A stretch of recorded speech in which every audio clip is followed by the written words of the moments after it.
DZNR Bishop Radio.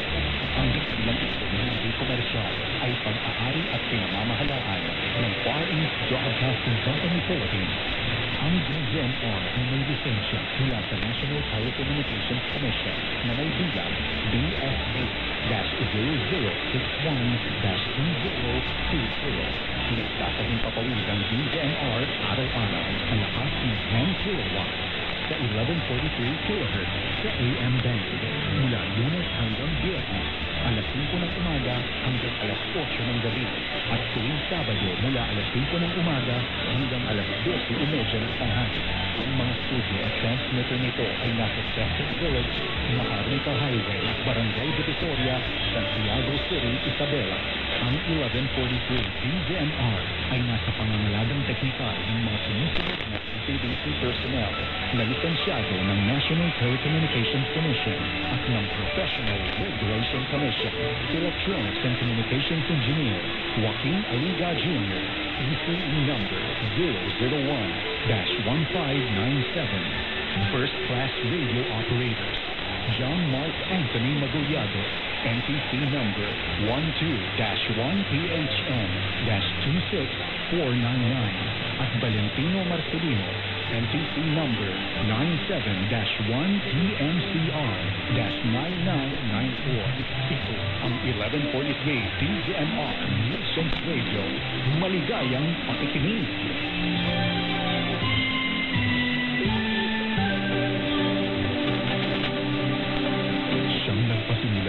Hanggang matapos, siya rin ang magpapala sa kanyang 17 na taong pagbabahagi ng mabuting balita ni Cristo para sa mundo. Ito ang Far East Broadcasting Company Philippines. Sa Mindanao, 1062 DXKI, your friendly voice, Coronadal City. 1116 DXAS, your community radio, Zamboanga City. 1197 DXFE, the Good News Radio, Davao City. 103.3 DXJL, your positive choice, Cagayan de Oro City. 106.9 DXGR, Radyo Gandingan, Cotabato City. Sa Visayas, 1233 DYDS, Sweet Voice of Salvation, Bacolod City. Up 987 DYFR, Life Changing, Cebu City. 97.5 DYFE, unang tugon ng pamayanan, Tacloban City. Sa Luzon, Care 104.3 Daway FM, Legazpi City. 106.3 DZRK, Quezon, Palawan. 98.7 DZFE, The Master's Touch, Metro Manila. 702 DZAS, Agapay ng Sambayanan, Mega Manila. At 1143 DZMR, Missions Radio, Santiago City.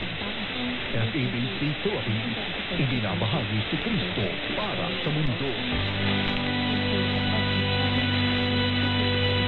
Ang estasyong ito ay matatag na katuwang ng kapisanan ng mga broadcaster ng Pilipinas. Atin ang pasunod ang bawat umaga ng mabubuting balita.